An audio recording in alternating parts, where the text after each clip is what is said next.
take a look and see if there's any left of the office. I came up with any extras there.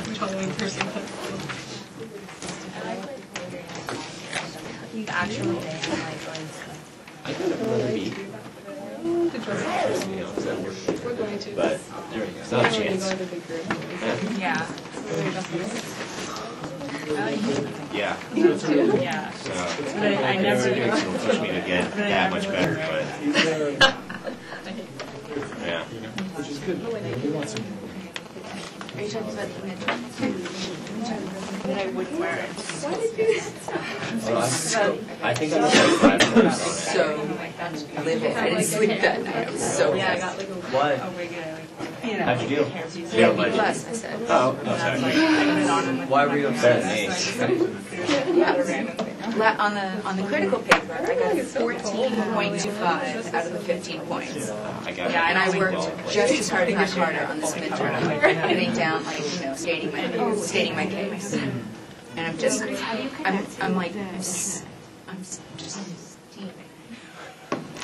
so livid. I found I used a lot of sources. Yeah, so did I. Because like everything you read, you could pull things from. So it was almost hard to like condense all of the information into. I just kept citing. I was like, citation, citation, citation, like into creating it into an actual sentence. I have trouble relating the sources that we used in class and that stuff to my argument.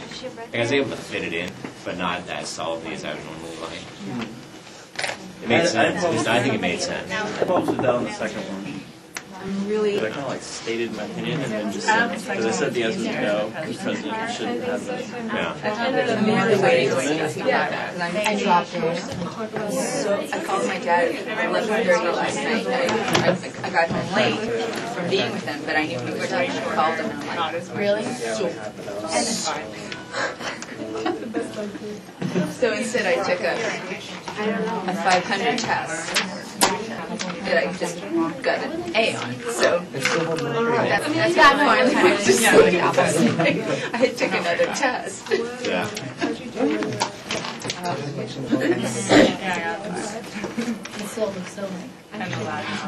But you got No. what you I got a B. I tried. I think you got it.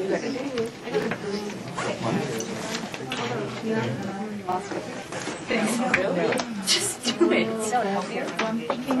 The beat got and he's the participation thing. He said he's on the So I got such a strong first paper on the paper page. And then I got B plus the participation. It's okay, you can. Like it.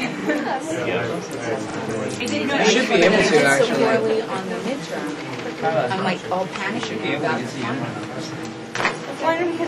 Like I don't want to get in research or get in special like But it's not working now. That was the one left over. I could be right now, so maybe it's not. Maybe it's Okay, all right. Thank you so much. So,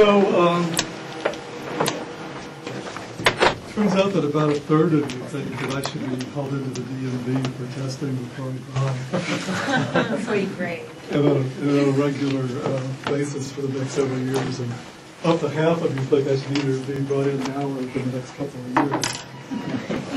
It's giving you a lot to think about, but maybe you're right.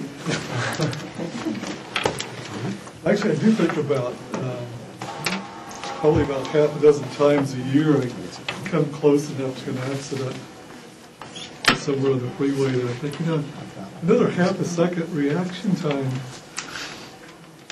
can really make a difference. I actually came across another cartoon first. I'll show you in a minute. It's related to today's class. But Crankshaft this morning I just thought was an interesting potential example of cohort differences in technology catching up with you. This one I thought was a good introduction to delirium.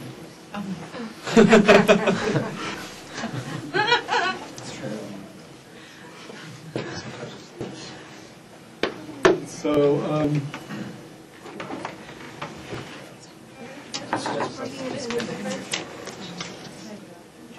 the other thing I wanted to let you know before, just about class views and stuff, is I'm away next week, and DC pretty much all week, working on the Commission on Accreditation for the Psych Association. I'll probably be online some, but probably past history is anything to go by, something like half as much as I am when I'm in town. So if you email me and don't get a response as quick as you're used to, that's what's going on. They work us pretty hard. This is a group that accredits all the programs in professional psychology in the United States at this point. So we do doctoral programs and internships and postdocs. This is the DSM-4. Already mentioned it before. It's the Diagnostic and Statistical Manual for the American Psychiatric Associations. In order to all psychiatric diagnoses that have any chance of legitimacy in terms of third-party payment and so forth have to be in here. It doesn't work the other way. Not everything in here gets paid for by third-party payers. There are whole categories that often don't. And I wanted to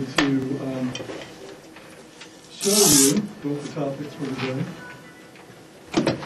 Not at the same time.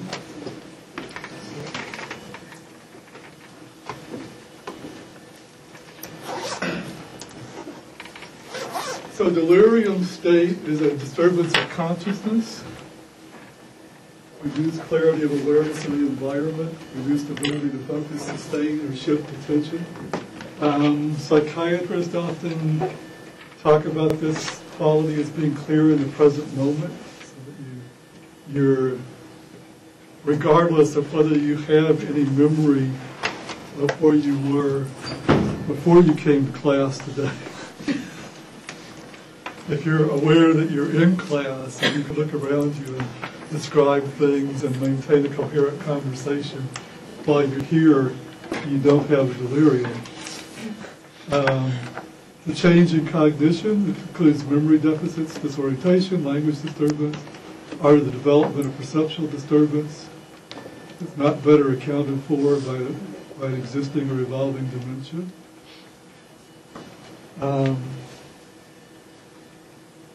My own experience, people have different takes on whether you see hallucinations in dementia. I think that there's a useful distinction to be made between people reporting things that you know didn't happen that's due to memory failures and people actually reporting seeing things now that aren't there or clearly having visual hallucination. Most, in my experience, working with older adults, most true visual hallucinations tend to be linked to delirium states rather than to dementia or to schizophrenia. Schizophrenia and auditory hallucinations are very common, but unless there's also drug involvement, which would be the delirium state, you don't see very many true visual hallucinations. What I mean by visual hallucinations is some of the nicer ones have been post-surgery. You get a fair amount of delirium post-surgery, actually in anybody, but more so in older adults because older adults are more sensitive to all kinds of medication effects. I've had clients talk about having leprechauns come and sit on the edge of the bed and chat with them about the surgery and what's happening next. They really enjoy it. It's kind of fun. I've had people living in single-room occupancy hotels describe jet airplanes flying in through the window and landing on the floor of their room. I have a question. My grandfather, he did not have dementia. He did not have AD, but on his last day, he was lying in bed and he was speaking out loud. He wasn't present though. Mm-hmm. He wasn't talking to us in the room, mm-hmm. but he was speaking out loud and he was